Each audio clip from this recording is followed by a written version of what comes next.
when you do the blood chemistry, you always include Right. the thyroid. Right. We check your thyroid, yeah, And every 6 months. It's been within the normal range. It's been good. 91-year-old Albert Bonfleth knows how important it is to ask questions when he talks with his doctor. During my doctor's visits, I ask many questions for him, and he patiently answers them in a manner that I can understand.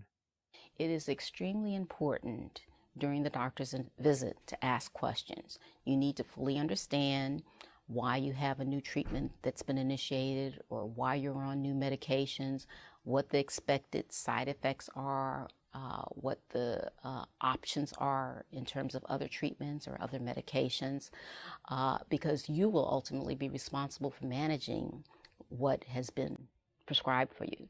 Mr. Banfleth makes sure he asks about medications his doctor prescribes. If he prescribes a new medication, I ask him why, and is it a medication that's in common use for this particular condition.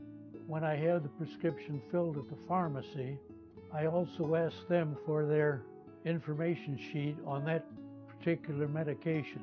And usually that information sheet is printed in large print and adds to the information that doctor has already given me. There are also important questions to ask when the doctor prescribes a specific treatment.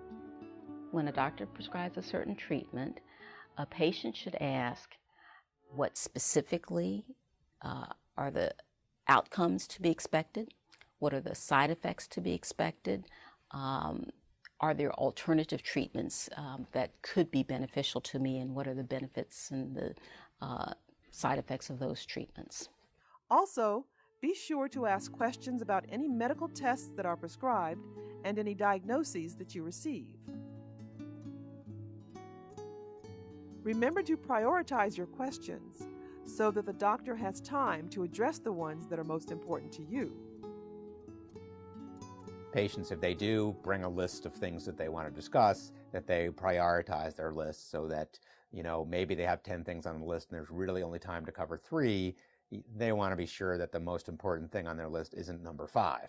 Finally, don't be shy about asking questions. To provide the best care, your doctor needs to know what's going on with you. If something is bothering you, ask about it. Patients should never feel embarrassed about asking questions. There's no question that's too simple or too stupid or too obvious to ask. If it's something that's important to them, then bring it up.